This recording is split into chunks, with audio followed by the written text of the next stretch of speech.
So here's the thing. I'm pretty old.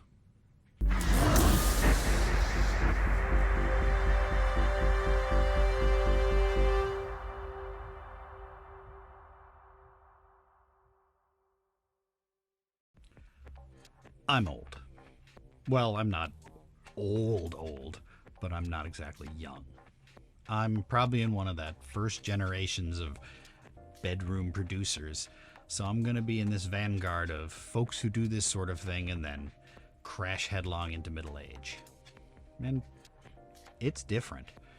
I mean, you look around production YouTube and it's mostly like young people just hitting their stride, or it's old storied dudes who've had long careers working with major label artists in major studios on major labels. But I suspect there are a lot of folks out there like me, people who love what they do, who've had a modest amount of success, but don't fall into either category. We're not dropping the hottest hyperpop beats, but we've never recorded Fleetwood Mac in Nashville either. We're just folks who've been at this for a while and exist kinda on the fringes of the music industry. We've got jobs, we got families, but we're passionate about music. We're more than the weekend warriors of the past who jammed in their garages, but we're not exactly Dave Pensato either. Now, just to be clear, everything I'm saying comes from my own personal perspective and observations, and your mileage may vary, but I'd imagine there's some commonality here. And honestly, this is going to happen to everyone eventually. Time comes for us all, and even if you're a 22-year-old producer on the bleeding edge, in 20 years you'll be a 42-year-old producer not on the bleeding edge. So then what?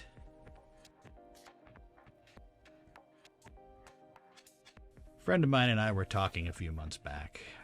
Years ago, he'd fronted a reasonably successful band that had toured internationally, and after a few decades of wavering, he'd finally decided to do a few reunion shows. I asked him, why now, why not 10 years ago question, and he said, well, it has to be now because I'm not going to be able to do this much longer. I pointed out to him that he was a full decade younger than me, and while maybe I didn't have the profile his band did, I'm not stopping anytime soon. And I also pointed out he is in significantly better shape than I am. So, how do we decide when to quietly retire? The first question is, am I too old to be doing this? No. Or yes. Maybe. It's personal evaluation. That's what needs to be done, because what are you trying to accomplish? What can you still accomplish? And most importantly, do you still enjoy doing this? I mean, that's key. I'm assuming at this point that if you're trawling YouTube videos looking for info about music production and songwriting and stuff, then you're at least still interested in the process and you get some joy out of it. So in that case, there's no reason to stop. I mean, I personally intend to keep doing this until I am no longer physically or mentally capable of it, because it's something I love to do. Nobody else in the world may give a damn about any of my material, and maybe the quality will decline with my physical and mental faculties, but none of that is why I do this in the first place. I mean, hell, I wrote a few songs about how ridiculous it was for me to be playing in clubs at my age, and that was like 10 years ago. It's still ridiculous, and I still love it. Of course, if you don't enjoy it, and you're still performing and producing because you bought this gear a decade ago and you're feeling like you've got sunk cost, well, life is too short to be miserable. Adjust your expectations accordingly.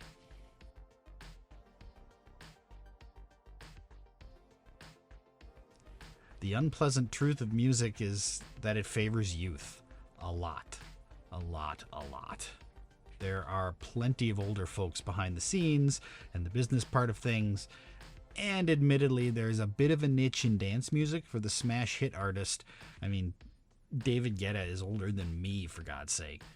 But for the most part, if you're recording songs or producing beats or whatever in your 40s, you're pretty unlikely to have sudden megastardom or have a smash radio hit.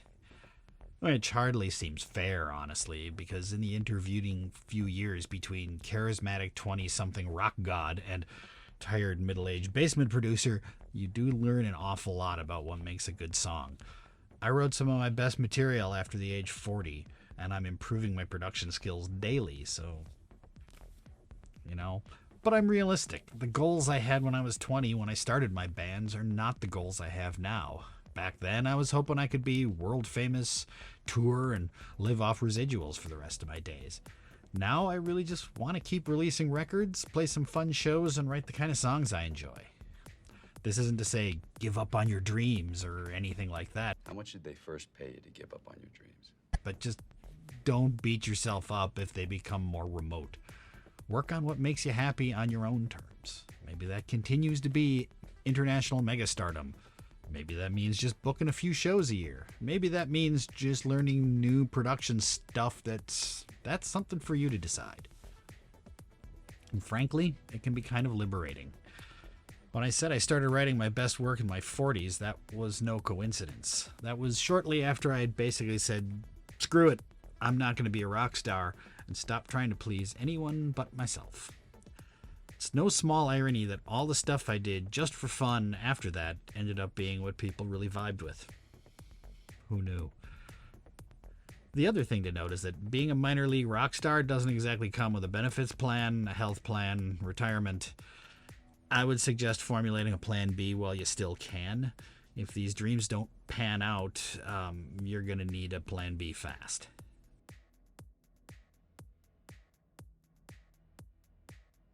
Your audience is different now. The bald truth of it is you're probably not writing music that appeals to or relates to 19-year-olds anymore. Your life is different from theirs, your concerns are different, and rarely does a young person want to listen to some 40-year-old strutting around on stage singing about their ex-wife or something. I want to write songs for people in their 30s called Tonight's No Good, How About Wednesday? But you are probably writing stuff that's relevant to people like yourself. That may not put you on the pop charts, but it's not a bad place to be. I mean, first off, it means you don't have to try to be something you're not.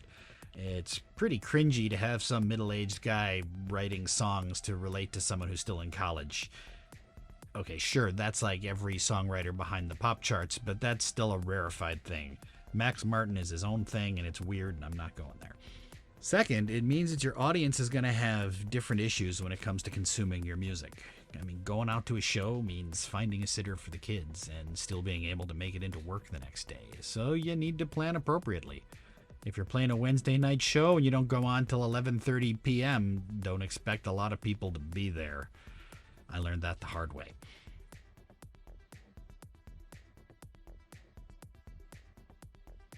How they discover and buy your product is gonna change.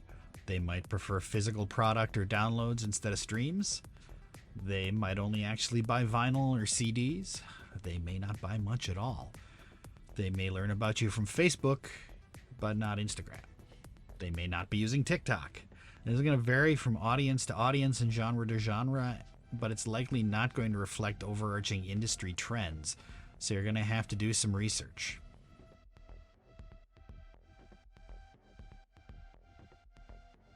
Now, I'm not in bad shape. But I'm not in great shape either. But aging still kind of sucks. There was a time when I could go out 4 nights a week, play a couple shows, go dancing, have a few drinks, and still get up and go into the office the next morning. I can't do that anymore. As much as I'd like to, my recovery time is a lot slower than it used to be. I can probably manage a run of shows without doing too much damage, but a tour complete with long drives and no sleep and cheap food, it takes a toll. Even that said, I could probably still do it, but I definitely have to work a lot more recovery time into the schedule. And because of that, I've gotten a lot pickier with choosing shows. Some of it is also by dint of the fact that my band members are also grown-ass adults with families and kids, and I can't really expect them to take multiple weeks off to drive around the country. But some of it is just return on investment calculation. My own physical and mental well-being. Will it be worth the toll to spend a week playing dive bars in Ohio, or should I focus my effort on just one great festival show? And there's the issue of injury. A few years back, I was playing a show with Caustic, and I flailed around wildly on my theremin while Matt was up there doing his thing, and I felt something go pop in my back. I thought it was just weird, but I figured it was just my back cracking or something, and I finished the performance with the same recklessness I'd started with. Turns out I'd herniated a disc mid-show, and then I'd proceeded to leap and jump around on it for another half hour. I woke up the following day in excruciating pain. Took me nearly 6 months to get back to normal, and even now I gotta be real careful not to re-injure myself. Physical therapy was involved.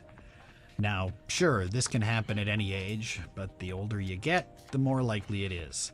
Sure, in your 30s and even your 40s, you're not at risk for I've fallen and I can't get up moment, but you are at risk of all sorts of other injuries, even minor ones, and they can take a long time to heal. And you can't always predict it either. You can be in fabulous shape and run marathons and not realize you're about to pinch a nerve or suffer from an attack of acute something or other.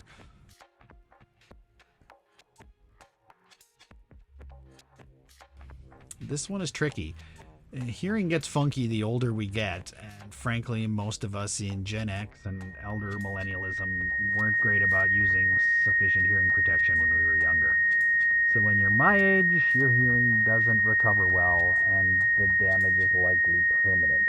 And since we've probably already got at the very least subtle age-related hearing loss, especially in the high frequencies, any additional loss can just be devastating. So wear earplugs. If you're on stage, use in-ears. Get your hearing checked. Take care of your ears. If you're a producer or an engineer, a loss of hearing is the end of your career. So don't mess around with it.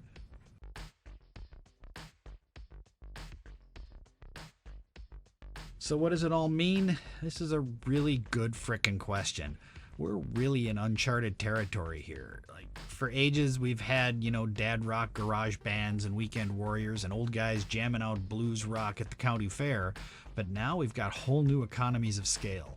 Since the tools became cheap and distro became accessible, basically anybody who wanted to be a musician or a producer or something could be. And if you're watching this, you're probably one of those people. And a lot of us are now plunging headlong into our 40s and even 50s, and that's new to everyone. New to the industry, new to us. It's no longer just legacy bands doing reunion shows that are 60-year-old guys on stage. It's people making new music. Parents of school kids don't just restrict their endeavors to jamming with their friends in the garage on Saturdays. They're competing for gigs with people half their age. It's a whole new area for a lot of us, and I think we're probably just going to have to learn as we go along. But one thing for certain, it's going to be real hard to keep going at the same rate we used to, the older we get, and if we want to keep doing it, we need to find ways to make it sustainable and fun for ourselves.